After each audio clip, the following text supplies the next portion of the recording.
What's going on, everyone? Welcome back to another Empire Watch Club. Today I will be talking to you about my journey into the watch world, especially vintage Rolex, and then how I got out of vintage Rolex. I just want to start off by telling you guys about how I got into watches as a kid. Casio was definitely my first watch, and then it was Swatch. I gotta say, Casio and Swatch, kind of like the must-haves as a kid. My dad, uncles, grandfathers, they were always into watches. Obviously, they were luxury watches to them. They used it kind of just as like a fashion thing, time-telling tool. Obviously, I was influenced by them, and especially my mother.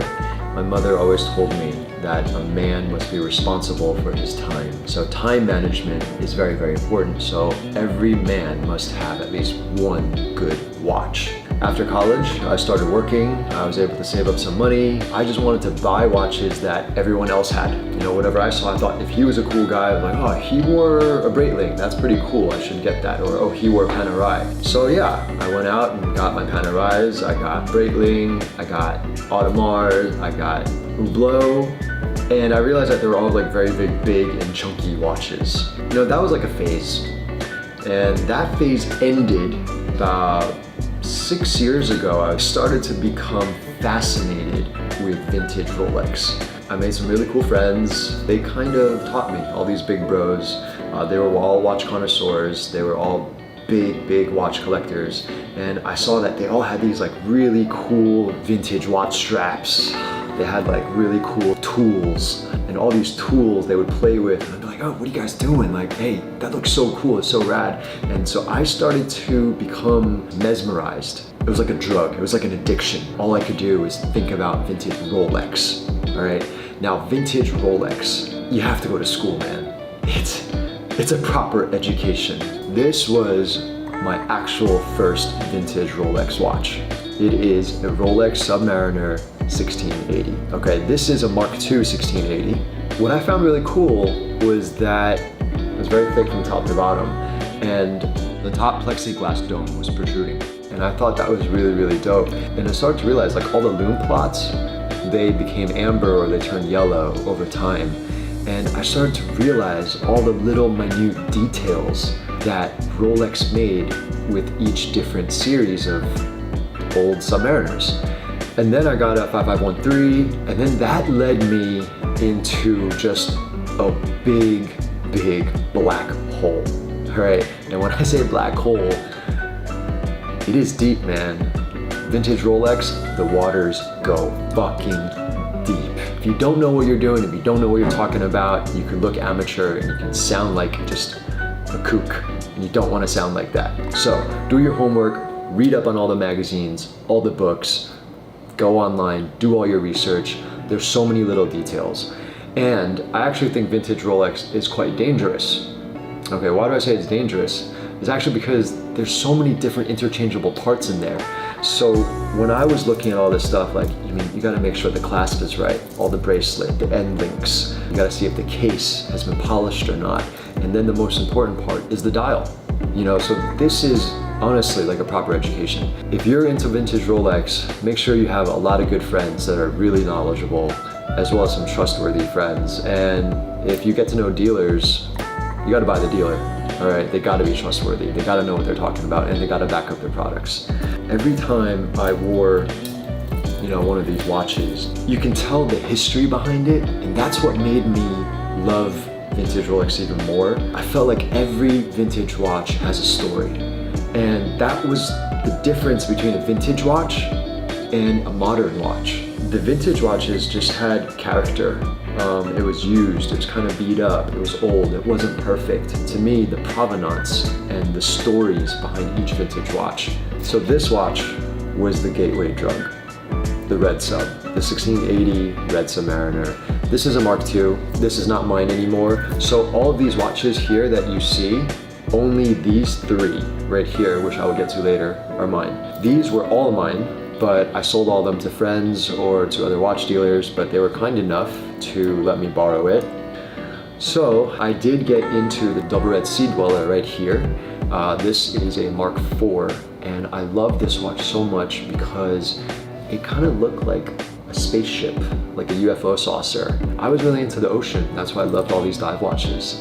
It had the helium escape valve, and obviously the lume plots turned really amber in this rich yellow color. It was just so cool to have the back of this watch be engraved, and it said Rolex patent, Rolex with a crown right there, and also just this gas escape valve. You know, you rarely see a Rolex with engravings on the case back. And these are the things that attracted me. And then, you know, I guess social media ruins it for me. You think you're special, but then you realize that so many people have the same watches. And then so I was like, hey, you know what? I gotta get like something even doper, something even more rare, something crazy. So I went out and got a 16660 Comex, the first 50 matte dial, full set. I think I was too into the hype or something, and I wanted to be accepted. I wanted recognition. I wanted the respect of my peers. I wanted the respect of other collectors. That was when I realized that something wasn't very healthy there, and it wasn't all about passion anymore. I started to get into Daytonas. I got a couple big reds, and then I realized I was like, dude, this is steep, this is dangerous.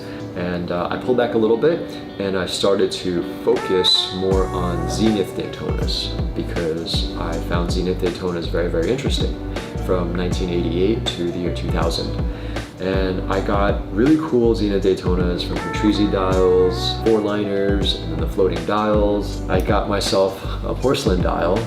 It's so creamy and rich, and all the letterings on the dial, it's just, oh, it's so sexy and it's so beautiful, but the details are so tiny, no one can tell. Everyone just like, oh, it's a gold Rolex, you know, it's a gold Daytona, right? And then you're like, no, it's a porcelain dial. And they're like, looks like a white dial. Like, no, it's a porcelain dial, all right? It's very rare, and it's probably like 3 times the amount of a regular gold Daytona white dial. And they're like, I don't get it. It looks like a white dial. And then I got myself a pave dial with emerald settings, the hour markers, and this was a really, really gangster watch. All right, you feel like Al Capone or someone like of that status would wear this, and it's just bling the fuck out. It was really rare to find, very, very rare. I really enjoyed this, and I thought that it would look really badass, but after a while, it just, I guess it didn't suit me, and I couldn't really find me in these watches. And I think that's where I was losing the passion, and I think I was too caught up in the hype and trying to get sucked into this watch game and then sucked into social media and trying to compare. And this is where I was trying to find my own niche. I wanted to separate myself from other people. You want to be a little different. You know, that's just me. That's why I said each watch has its own story, but the person who wears it has their own story as well. And I wanted to create my own identity with vintage watches. While I was caught up in the vintage Rolex hype, I was kind of like eyeing some AP, eyeing some Pateks, especially the Nautilus, and you know, the grass is greener on the other side, that kind of feeling. I would say about 5 years ago, I bought my first Nautilus, and it was below retail. So I started to pick up some Nautilus, and I started to realize that I had an affection and I had a real passion for Gerald Genta designed watches. And it took me a while and a lot of money to find what was really truly my style.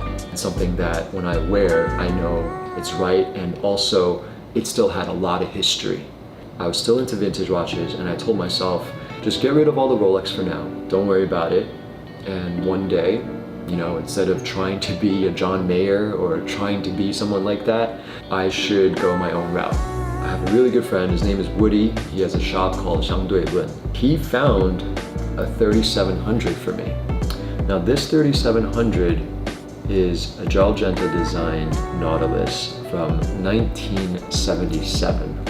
And this is gorgeous. I have to say, Gerald Genta is a fucking legend. He is the man. I mean, his designs are so incredible. He put this watch on another level. But obviously he had something before this. This was my first GERALD Genta vintage watch, and I'm never gonna sell it. The condition of this watch is amazing. It's almost mint. It's a part of watch history. And this is what I love about vintage watches. When you look at it, it speaks to you. You know, it's got like soul in it. The dial, the way it flares, like the coloring, you know, it's simple. And that made me want to buy a 5402. And because I already had a stainless 3700, I didn't want to have a stainless 5402. I wanted to have a precious metal. I wanted to have a 5402 BA. This watch is actually from Amsterdam Vintage Watches. Thank you to Jasper and Ruker and all the guys at Amsterdam Vintage Watches. They are amazing. My wife found this for me and I actually flew out there to get it, and it matched perfectly with my 3700. This has the navy blue dial, the tapisserie dial, and it is gorgeous. And it's got factory set diamond markers, and this is super, super rare. And when I put it on, I just knew, like, this is so badass. Like, this is so different than every other A-series 5402. I think it was less than 100 that was made with this particular dial. The condition is beautiful. You know, just like I said, every watch has a story, and this one was picked up by my wife, and you know, this one I found with Woody, so it was just like a match made in heaven. So this one was designed by GERALD Genta before their launch in 1972, and this was kind of the one that started it all. You know, this was the one that brought this. So that's why I said these vintage watches have so much meaning and so much history. I'm never gonna sell these two. You know, after these two, I did a little more research and I realized that, wow, GERALD Genta, like he's like the Picasso of the watch world. Also designed the Iwc Noir. So I got this from Andy at Rare Birds in Germany. The dial on this is a little bit different than these two, although the bracelet looks almost exactly like the Nautilus, but I got a two-tone instead. So all three are very different. The honeycomb dial with kind of like the SL, this lightning bolt arrow on the Ingenieur logo at the 6 o'clock is a very nice touch. This watch is a little thicker than the other two. It's a little more rugged. You can tell these three watches belong together. The similarities are so striking, and I had to have all three. You know, these three are GERALD Genta's babies. And that was when I knew my love for vintage Rolex was dead. I found my own path. Next time, I will get Ryan on and tell you guys a little bit about his journey and his watch collecting passion. And we will get Dizzy on EWC as well, so she will talk about her watch collecting story and how she wears her watches from a female perspective, and also what she thinks of me as a crazy watch collector. Hope you guys enjoyed this vlog, and I'll see you guys on the next EWC. Peace.